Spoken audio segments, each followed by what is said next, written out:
마태복음 22장 1절부터 14절까지 말씀입니다. 마태복음 22장 1절로 14절까지 신약성경 36쪽, 37쪽 사이를 찾습니다.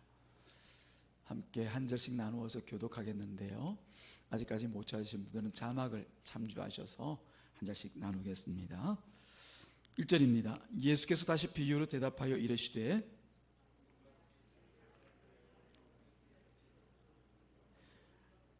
그 종들을 보내어 그 청한 사람들을 혼인잔치에 오라 하였더니 오기를 싫어하거늘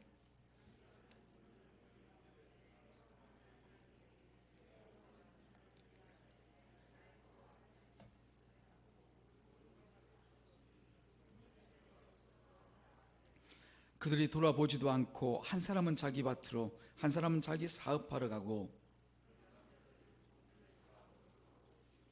임금이 노하여 군대를 보내어 그 살인한 자들을 진멸하고 그 동네를 불사르고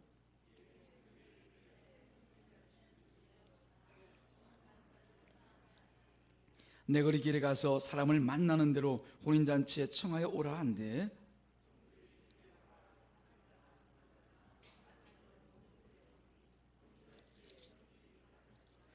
임금이 손님들을 보러 들어올새 거기서 예복을 입지 않은 한 사람을 보고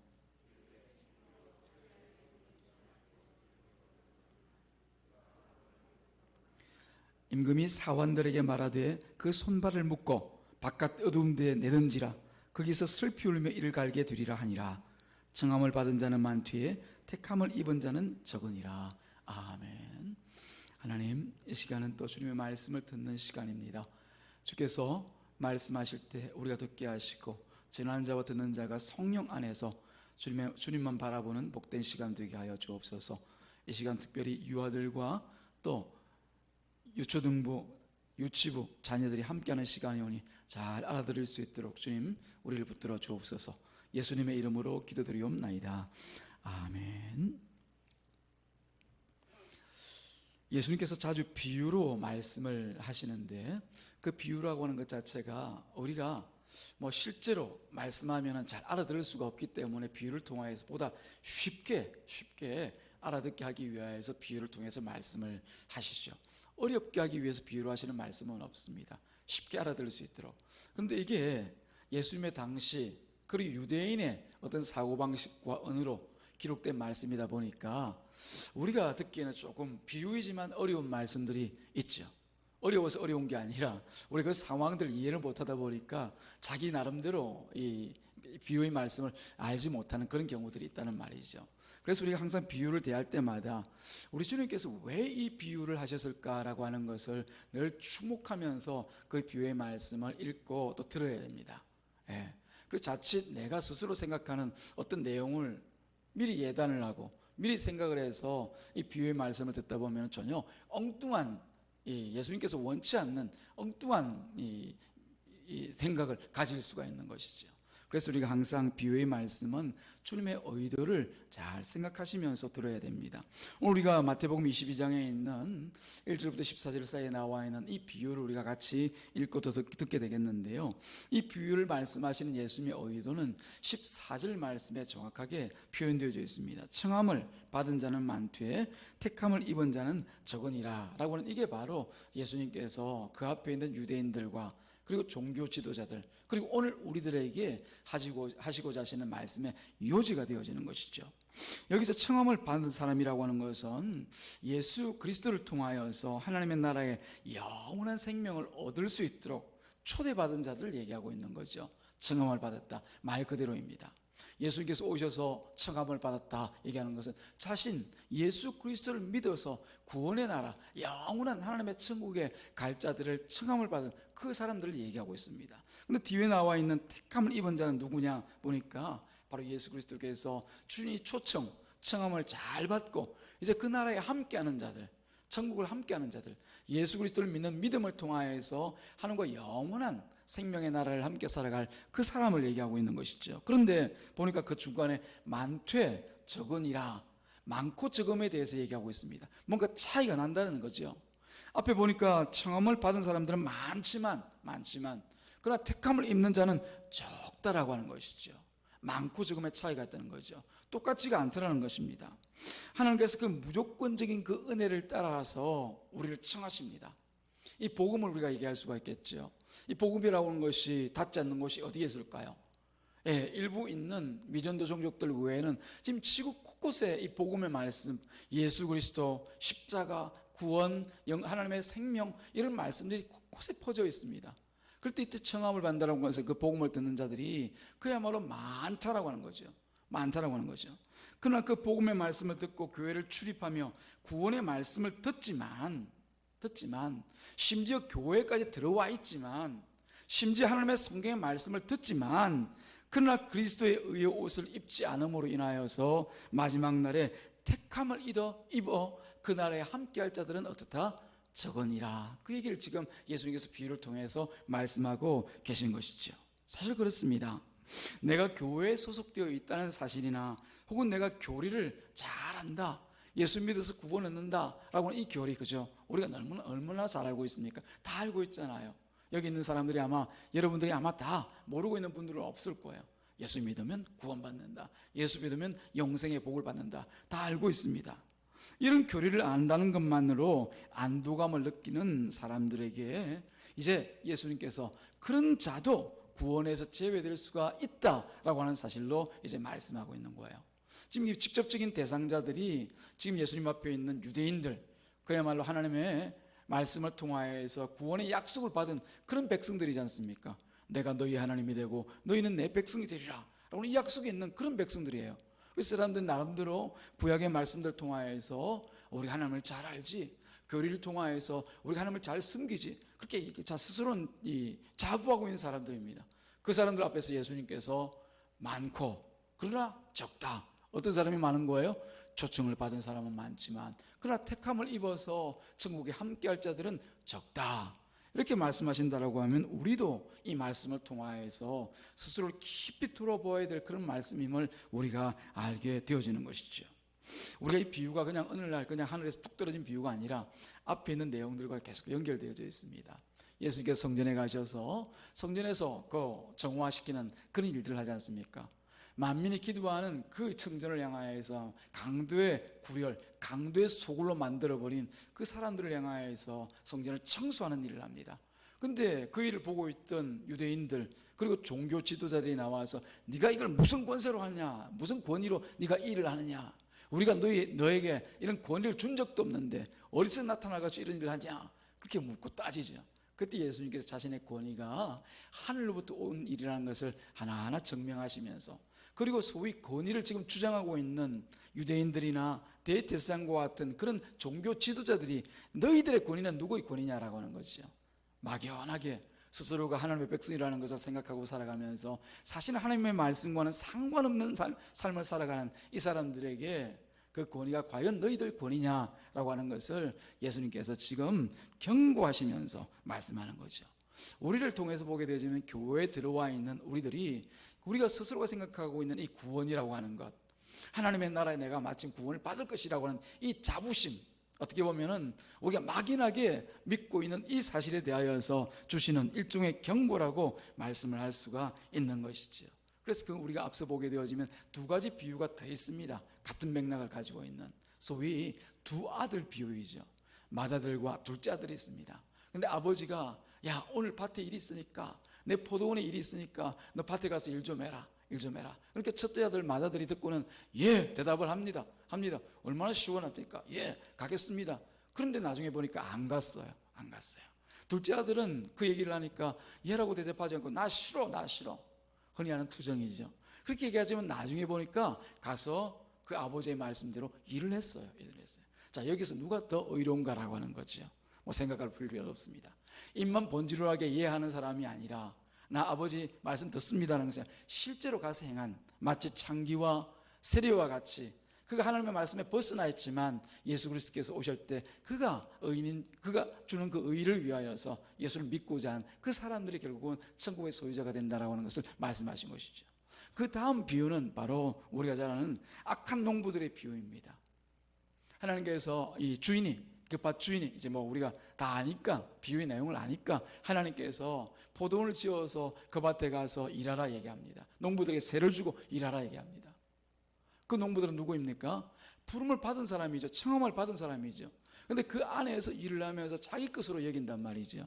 자기는 아무것도 한 일이 없으면서 포도나무 하나 심은 적이 없고 산울타리 하나 자기가 조성한 것이 없음에도 불구하고 거기서 자기가 땀 흘리고 일했다고 해서 이건 내 거야, 그런 마음으로 나중에 때가 되어서 포도 열매를, 그 과실을 요구하는 그 주인의 말을 듣지 않고 오히려 종들을 때리고 죽이고 심지어 그 아들을 보내어서 이제 그 소유 가지고 있는 것들 가운데서 열매를 정하고서 내게 달라 그러니까 이 아들까지 죽이고 나면 우리가 그 유산을 우리가 다 받을 것 아니냐. 그래서 아들까지 죽여버리는 그런 참혹한 일이 일어납니다. 뭘 비유하고 있습니까? 바로 예수 그리스도를 그들 가운데 구원자로 보내었지만은, 그리고 많은 선지자를 보내었지만 그들을 때리고 핍박하고 죽이는 그런 유대인들의 잘못된 마음을 얘기하고 있는 거죠. 그 사실을 통하여서 진정 청함을 받았지만은 택함을 받고 하나님의 나라에 들 자가 누구인지를 깊이 고민하고 생각하게 만드시는 가운데 오늘 우리가 읽었던 소위 혼인잔치의 비유라고 하는 이 비유의 말씀이 있는 것이죠. 우리 세 그 비유를 같이 한번 종합해서 살펴보기를 바랍니다. 오늘 비유에 보면은 우리가 같이 읽었던 것 같이 자기 아들을 위해서 혼인잔치를 준비한 임금이 있습니다. 이 임금은 우리가 잘 아는 것처럼 하나님을 비유하고 있는 거죠. 이 임금이 이제 정한 날이 되어져서 초청할 사람들을 다 불러서 초청을 하는 거죠. 와라, 와서 이제 내 아들 이 혼인잔치에 함께해서 함께 먹고 즐기고 마시고 또 즐거워하자, 기뻐하자. 얼마나 좋은 날이냐. 이 아들의 혼인잔치, 아들은 누구입니까? 바로 그 아들 예수 그리스도를 얘기하는 거죠. 예수와 혼인하는 그 자리에서, 예수와 교회와 함께하는 그 자리에서 너희들이 다 와서 구원의 기쁨을 함께 누리자, 와서 누리자, 그렇게 얘기를 하는 거죠. 자, 이게 미리 예정되어진 일이라는 것을 얘기합니다. 하나님께서 초청을 하실 때 그냥 어느 날 갑자기 되어지는 것이 아니라 미리 초청을 하신다라고 하는 거죠. 복음의 말씀이 들리지 않은 곳이 없던 것처럼 우리가 다 세상에만 나가면은 저와 여러분과 같이 복음을 알고 증거하는 사람들의 입술을 통하여서 또 우리 삶을 통하여서 이 땅에는 사람만 있는 것이 아니라 정말 살아계신 하나님이 계시구나. 그 하나님께서 우리를 구원하시기 위해서 예수를 보내시고 예수를 믿어야 구원받는구나 라고 하는 복음의 말씀들이 흘러 넘치고 있죠. 그 소식을 듣고 이제 돌아와야 될 사람들이 있습니다. 그런데 어찌된 셈인지 두 번이나 연급 후 이 임금이 초청을 하는데도 불구하고 이 사람들이 꼼짝을 하지 않습니다. 우리가 읽었던 3절과 그리고 5절 6절 말씀에 보면은 이런 내용이 있죠. 처음에 종들을 보내어서 초청장을 보냈던 사람들을 이제 이 혼인잔치가 시작되었으니 오라. 그러니까 그 사람들이 싫다 그렇게 얘기합니다. 가기 싫다는 거죠. 그리고 5절 6절 사이에 보니까 그 중간에 그 임금이 우리 종들이 뭔가 잘못했나, 전달이 잘못되었나, 그래서 종들에게 특별 교육을 시킵니다. 그래서 우리 집에 지금 이 혼인잔치를 위해서 살찐 소도 잡고 그야말로 좋은 것 다 있으니까 와서 같이 즐기자, 같이 먹자, 그렇게 초청을 하는 거죠. 그 종들에게 단단히 이제 훈련을 시킵니다. 가서 정중하게 예의를 갖추어서 그 사람들을 초청해라. 너희들이 처음에 갈 때는 아마 그 사람들이 잘 못 알아들은 것 같은데 가서 정중하게 얘기해라. 그렇게 얘기를 하는 거죠. 그래서 종들이 가서 과연 그 주인이 전하는 대로, 전하는 그 말씀 그대로 가서 전합니다만은, 그러나 이 사람들이 거부를 하는데 싫은 사람은 여전히 싫어하고, 또 한편으로는 그 사람들 가운데서 어떤 사람은 나는 밭일이 있어서 나 밭에 나가봐야 되겠다, 나는 사업이 있어서 사업을 하러 가야 되겠다, 그렇게 거부를 하는 거죠. 그리고 어떤 사람은 심지어 그 종들이 하는 말들이 얼마나 싫었던지 때려서 잡아 죽여버립니다. 이런 참혹한 일이 어디 있습니까? 근데 이 사람들이 그냥 이 일을 하는 게 아니죠. 초청을 받았음에도 불구하고 싫다, 그리고 심지어 그 소식을 전하는 종들을 미워하고 싫어하고 때려 죽이기까지 하는, 그리고 나는 밭에 갈란다, 나는 사업하러 갈란다 얘기하는 이 사람들의 이유가 없이 그 일을 했겠습니까? 과연 무슨 이유 때문에 그 사람들이 그렇게 했는가를 우리가 한번 생각해 볼 수 있기를 바랍니다. 무슨 이유 때문에 그랬을까요? 무슨 이유 때문에? 아니, 임금이 불러서 같이, 다른 것도 아니고 잔치하는 자리에 와서 같이 먹고 즐기자, 와서 나와 함께 하자 그러는데 왜 가기 싫어할까요? 다른 이유가 아니죠. 그 임금을 임금으로 인정하지 않기 때문에 그런 것이죠. 여러분 잘 알다시피 지금 임금이라고 하면은 여러분 개념이 다르죠. 뭐 대통령 이 정도로 생각하겠지만, 혹은 뭐 어느 나라의 수상 이 정도로 생각하겠지만, 사실 그 수상이나 대통령들은 그렇게 큰 권한이 없어요. 그런데 과거의 임금이라고 하면 전권을 가지고 있거든요. 주권을 가지고 있단 말입니다. 그 백성의 생사 화복을 다 주관하는 존재가 바로 임금이란 말이죠. 그 임금이 그들을 향하여서 부르는데도 불구하고 이 사람들이 거부하였다는 얘기는 그 사람들이 이 임금을 임금으로 치지 않았다는 거죠. 임금으로 인정하지 않았다는 것입니다. 그게 첫 번째 이 사람들의 마음에 있고요. 또 두 번째는 뭐냐면 이 사람들이 말하는 것과 하는 행동을 통해서 보니까 임금으로 여기지 않을 뿐보다 임금이 하는 일 자체를 싫어해요. 어떤 일입니까? 내 아들 혼인잔치에 와서 함께 즐기자, 나와 가까이 하자, 나와 같이 먹자, 이걸 자체를 싫어합니다. 오히려 뭘 더 좋아합니까? 자기 사업을 좋아해요. 자기 밭일을 좋아해요. 또 자기가 원하는 그 일하는데 방해되는 것을 싫어하고 자기 하는 일을 좋아해요. 다시 말씀드리면 임금이 아니라 자기 스스로가 임금이 되어져서 자기가 원하는 그 일들을 더 중요하게 생각하고 살아가는 사람들을 얘기하고 있죠. 그 유대인들과 유대인 종교 지도자들에 대해서 얘기하자면은 이 사람들은 하나님께 주시고자 하신 그 의는 곧 예수 그리스도를 통하여서만 완성되어지는 그런 의입니다. 예수가 아니면은 그들에게 의롭다 말할 것이 없음에도 불구하고 그 예수를 거부하는 자들이죠. 우리들에게 돌아와 볼까요? 우리가 비록 교회에 와 있지만은 예수님을 주인이라고 부르고 주여 주여 하지만은 예수님을 주인으로 삼고 살아가지 않는 사람들을 얘기합니다. 교리적으로야 다 예수님께서 나를 구원하셨다, 주님이라 불러야 된다, 하나님을 아버지라 불러야 된다는 걸 알아서 그렇게 말합니다만은 아버지를 아버지로 치지 않는 거죠. 아버지가 오라 하면 달려가야 되는데도 불구하고 안 달려가. 그렇죠? 아버지가 가자 그러면 같이 손잡고 가야 되는데도 불구하고 아니야 내 할 일 따로 있어. 아버지로 치지를 않는 거죠. 예수님을 주인이라고 주여 주여 부르지만은 주인 삼지를 않는 거예요. 왜요? 내가 주인 되겠으니까. 내가 하고 싶은 것이 따로 있는데 뭘 예수님 날 부르고 마자시고 그렇게 하셔요. 자꾸 부르고 그러시면 저 화냅니다. 저 싫어해요. 그러고 있는 거죠. 그 사람들의 마음과 같은 겁니다. 교회에 들어와서 세상 사람들 얘기하는 게 아닙니다. 교회 공동체 안에서 얼마든지 그렇게 할 수, 여러분 아니세요 혹시? 여러분이 그 사람 아니신가 말입니다. 큰일 날이죠, 그죠? 예수님께서 그런 유대인과 유대 종교 지도자를 향하여서 교회 안에 들어와 있지만 여전히 하나님을 임금 삼기를 싫어하고 예수 그리스도를 나의 주인 삼기를 싫어해서 내 밭일로 내 사업일로 또 내가 듣기 싫은 그 말하는 종을 잡아 죽이는 그런 모습으로 살아가고 있는 것은 아닌가라고 하는 것을 오늘 이 비유를 통해서 같이 한번 생각해 볼 필요가 있습니다. 여러분들이 스스로 판단하시길 바라고요. 그런데 중요한 것은 그 초청을 거부하는 그 일은 우리가 임의로 할 수가 있죠. 우리도 그러지 않습니까? 그렇죠? 하나님께서 아무리 오라 그래도 가기 싫어요. 근데 뭐 하늘에서 벼락이도 툭 떨어지고 그럽니까? 뭐 가다가 막 퍽 엎어지고 그래요? 안 그러잖아요. 그냥 살잖아요. 살고 싶은 대로, 내가 원하는 대로.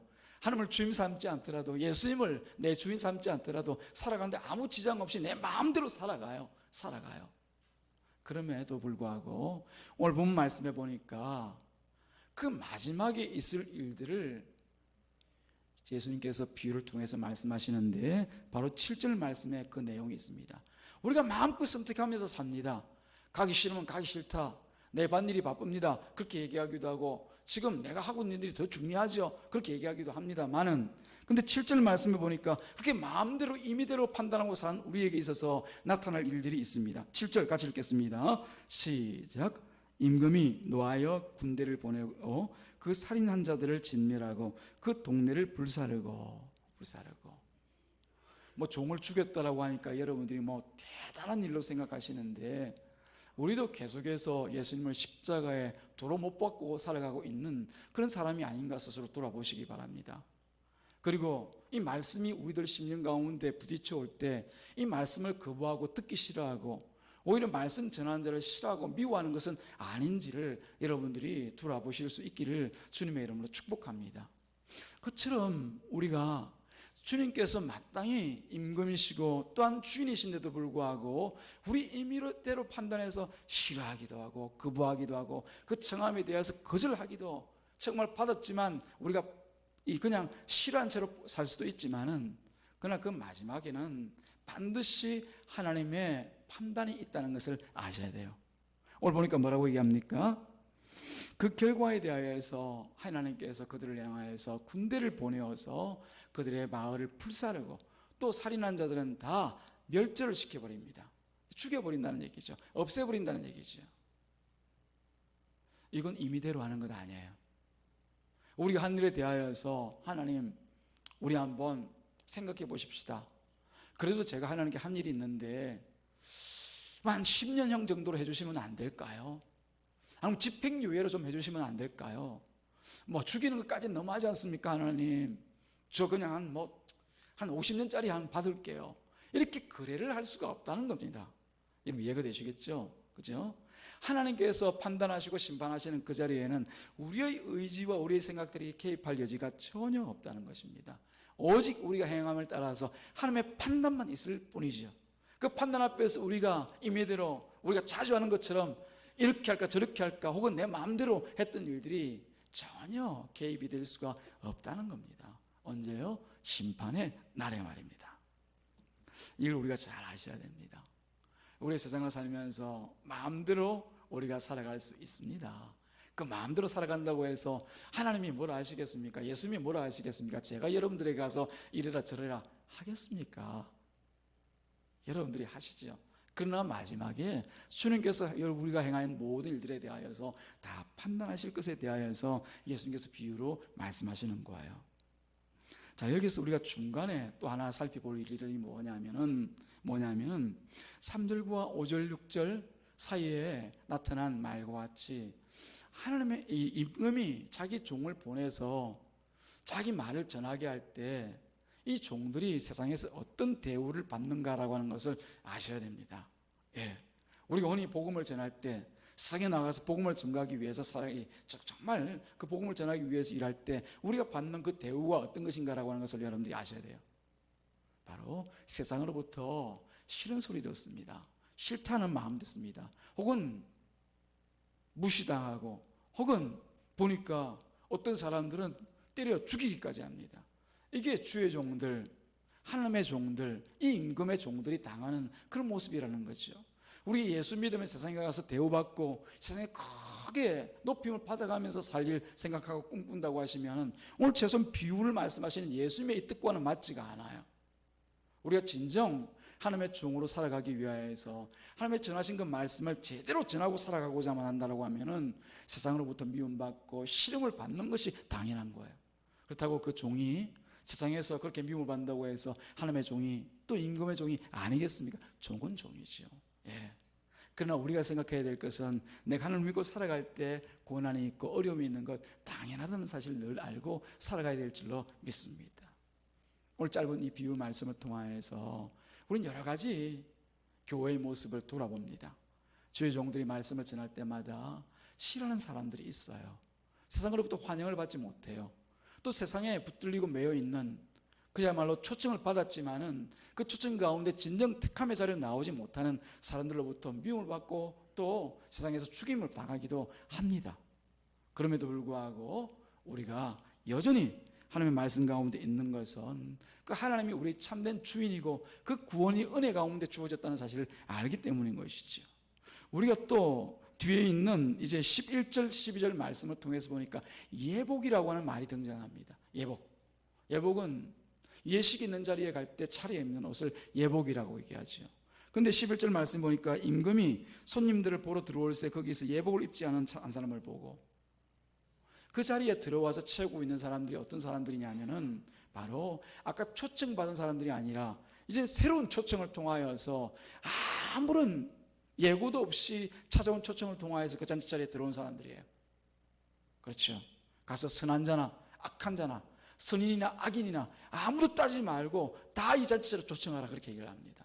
그때 들어온 사람들이 어떤 사람들에게서는 대부분 착한 사람이 있었겠습니까? 다 악인들이었겠죠. 세상에서 그야말로 사람 대접도 받지 못하고 임금을 통하여서 보니까 그야말로 누더기 옷을 입고 그야말로 찢어진 옷을 입고 그야말로 옷이라고 할 것 없이 헐벗은 사람들이 그 자리에 들어와 있어요. 소위 죄로 인하여서 그 마음과 심령이 누덕누덕 그냥 온갖 죄와 악으로 그냥 덮여 있는 그런 사람들을 이제 그 혼인잔치 초청 자리에 불러주신 거예요. 저와 여러분 같은 사람입니다. 와서 보니까 그 대문 앞에서 임금이 명령한 그 명령대로 종들이 뭔가를 하나씩 나눠주고 있어요. 뭘 나눠주겠습니까? 예복을 나눠주고 있단 말이에요. 그 예복을 입고 들어가라 그렇게 얘기를 합니다. 왜냐하면 그 당시 이 예식의 풍습을 따르자면은 혼인 예식을 주관하는 그 혼주가 혹은 그 예식주가 들어올 때 그 사람들에게 예복을 나눠줍니다. 들어올 때 이 예복을 입고 같이 있자라고 하는 거죠. 왜냐하면 옷을 마련하지 못하는 사람들도 있고 혹은 그냥 혼자서 그냥 그 예복을 가지고 그냥 자랑하는 사람들도 있기 때문에 들어올 때마다 옷을 갈아입게 만듭니다. 혹은 그 위에 덧입게 만듭니다. 그렇게 와서 입는 사람들 보면 다 그 같은 예복을 입고 있어요. 큰 지체가 높은 사람들이 그런 잔치를 베풀게 되어지는데 근데 보니까 그 예복을 입지 않고 들어와 앉아 있는 사람이 있더라고 하는 겁니다. 물론 들어올 때 다 받았겠죠. 예복을 받았지만 그걸 그냥 어디 뒀는지 모르고 그냥 팽개쳐버리고 혼자서 그냥 입고 있는 그 옷 그대로 와 있는 거예요. 아마 자기 옷이 그래도 다른 사람들에게 괜찮은 그런 옷이었겠죠. 그랬는데 임금님이 보고는 뭐라고 얘기합니까? 아니 너 왜 예복 입고 들어오라고 했는데 예복을 입지 않고 있니? 라고 얘기하니까 13절 12절 말씀에 아무 말도 하지 않습니다. 뭐 가타부터 얘기를 하지 않고 그냥 떡 뻐기고 있습니다. 왜 그럴까요? 이걸 비유로 말씀하자면은 바로 지금 유대인들 가운데서 종교 지도자들과 같이 자기의 의로 천국을 마땅히 들어갈 자격이 있다고 생각하는 사람들을 비유하고 있는 거예요. 나 정도면 천국에 들어갈 만하지. 내가 한 일이 어딘데, 내가 얼마나 열심히 했는데 나 정도면 그냥 내가 있는 그대로 들어가도 들어가지. 그까지 예복 필요 없지. 그렇게 얘기하는 거죠. 예복이 뭘 얘기하는지 아시겠죠? 바로 예수 그리스도의 피입니다. 예수 그리스도의 십자가 피를 얘기하는 거죠. 하나님의 집에 들어가기 위하여서는 우리 의와 우리 행동과 우리의 선함과 착감을 가지고는 결코 들어갈 수가 없어요. 그죠? 하나님 앞에서는 우리 모든 행한 행동들이 다 누더기와 같고 그야말로 흐른 그 죄와 악 외에는 드러나지 않을 것이기 때문에 그런 것이죠. 그래서 하나님의 집, 하나님의 나라에 들어갈 때는 우리에게 다 다른 옷을 입혀줍니다. 그 옷에는 뭐가 묻어 있어요? 예수 그리스도의 십자가 피가 은근히 젖어 있어요. 하나님께서 그 옷에 있는 피를 보시고 그 잔치자리에서 구원받을 자로 인정해 주시는 거죠. 소위 하나님의 의의 옷을 입혀주시는 거예요. 근데 그 의의 옷을 거부하고 있어요. 나 그거 필요 없어요. 뭘 얘기합니까? 교만이죠. 하나님 앞에 나아가면서 또 주님의 거룩한 말씀 앞에서 하나님의 초청하신 그 천국의 자리에서 내가 내 의로 나가면 되지 하나님의 은혜 그게 무슨 필요 있냐는 것입니다. 은혜를 입혀서 우리를 구원하시고자 하시는 그 하나님의 그 얼굴을 무색하게 만들어버리는 하나님의 그 은혜를 거부하는 그런 행동이라고 얘기할 수가 있는 거죠. 초청에 응하지 않음으로 인하여서 하나님의 얼굴을 그냥 부끄럽게 만드는 그런 인간이 있는가 하면은 잔치자리에 들어왔어도 자기 교만으로 인하여서 하나님의 의의 옷을 입지 아니하고 그 은혜를 입은 자로 살아가지 아니하고 자기 자랑과 자기 교만과 자기 의로 살아가는 자들이 있다라고 하는 거죠. 그런데 그 자는 두지 않습니다. 그 하나님의 나라에서 솎아내어 버리는 거죠. 바깥 어두운 데 가서 이를 갈들어 그 자리에서 당장 수족을 결박하고 쫓아내어라 그렇게 얘기를 하는 거죠. 하나님의 나라는 오직 하나님 은혜로만 함께할 수 있는 나라입니다. 하나님 은혜로만 함께할 수 있는 나라입니다. 그들을 초청한 것 무엇입니까? 그들에게 뭔가 초청할 만한 이유가 있어서 초청한 것 아닌 것을 우리가 알고 있습니다. 은혜로 초청하였죠. 그리고 나가서 이제는 초청을 거부하는 자들 대신에 선한 자이든 악한 자이든 다 데리고 오라 얘기할 때 그 자리에 나와 있는 그 사람들 뭐 때문에 그 자리에 들어와 있어요? 하나님의 은혜를 따라 은혜를 입어 그 자리에 들어와 있는 거예요. 그리고 그 예복 누가 주신 겁니까? 하나님께서 그 은혜로 자기 아들의 피를 묻혀 예복 입혀 그 자기 잔치자리로 불러주신 것이에요. 오직 은혜인 것이에요. 오직 은혜인 것이에요. 사랑하는 여러분, 주님께서 이 비유로 말씀하실 때 그 마음이 어떤 마음인지를 여러분들이 아셔야 됩니다. 단지 그 유대인들과 그리고 유대 종교 지도자들을 책망하면서 이 나쁜 놈들아, 너희들이 이 은혜를 알지 못하느냐, 내가 왜 와인지를 모르냐, 이 나쁜 놈들 너 이제 곧 심판당할 거야, 너 이제 곧 죽을 거야, 지옥 갈 거야, 그러기 위해서 이 비유의 말씀을 하시는 것이 아니에요. 그 앞뒤 내용들을 보게 되어지면 그들에게 오직 너희가 너 자신을 알고 돌아오라고 하는 거죠. 우리식으로 말하자면 회개하라라고 하는 거죠. 너희들이 이 놀라운 하나님의 은혜 앞에서도 너희 초청을 거부하고 나오지 않은 자들이지 않느냐. 너희가 과연 내 앞에서 구원 얻기 위해서는 뭘 해야 되겠느냐. 너희 자신을 깨달아 알고 초청받았음에도 불구하고 택함받은 그 자리에 나오지 못하는 너희들이 이제는 회개하고 돌이켜 내게 속히 돌아오라라고 하는 거죠. 회개라고 하는 것은요, 오늘도 우리가 회개의 기도를 하였지만은 단순히 내 잘못했습니다 그걸 고백하는 것 아닙니다. 하나님 알아서 용서해 주시겠죠. 그렇게 용서받고 돌아가는 게 아니에요. 회개는 돌이키는 거예요. 우리 죄를 깨닫고 알고 또 그 죄를 고백함으로써 예수 그리스도께서 피 흘리신 그 십자가의 은혜로 내 죄가 용서받고 다시 우리가 가야 될 그 청함받고 택함받은 그 길로 가는 것, 그게 바로 회개예요. 사랑하는 여러분, 오늘 우리를 스스로 한번 돌아보기를 주님의 이름으로 축복합니다. 저와 여러분 이 자리에 나와 있지만 과연 우리에게 천국이 당연하다고 말할 수 있을까요? 나 천국은 따놓은 당상이야, 그렇게 말할 수 있는 사람 누가 있을까요? 하나님을 말하면서도 우리는 자주 하나님에 대한 그 두려움이 없지 않습니까? 하나님께서 말씀하시는 그 말씀에 복종하고자 하는 그 뜻도 없이 살아가는 사람이 혹시 저와 여러분 아닌가 말입니다. 자주 그런 핑계를 대죠. 내 밭일이 조금 바빠서요. 내 사업이 바쁜데 주님께서 오라는 거 그거 다음에 하죠. 나의 일과 내 시간은 잔금같이 여기고 하나님의 말씀은 외면하면서 살아가고 있지는 않은가 말씀입니다. 이런 우리라고 하면은 천국의 사람이라고 말할 수가 없겠지요. 하나님께 다 보고 알고 계셔서 군대까지 보내서 멸절시키고 다 불태워 버리지 않습니까? 그 준엄하신 하나님의 눈 앞에서 우리가 과연 어떻게 감히 천국은 나의 것, 나는 천국 사람, 하나님 사람, 그런 말씀을 할 수 있겠느냐라고 하는 겁니다. 하나님께서 과연 원하시는 그런 순종과 거룩의 사람이라고 말할 수 없겠죠. 그래서 우리에게는, 저와 여러분들에게는 예수님이 필요한 거예요. 예수님이 계셔야만 됩니다. 매일 매 시간 예수님께서 흘려주신 그 피로 날마다 씻겨야만 되는 것이에요.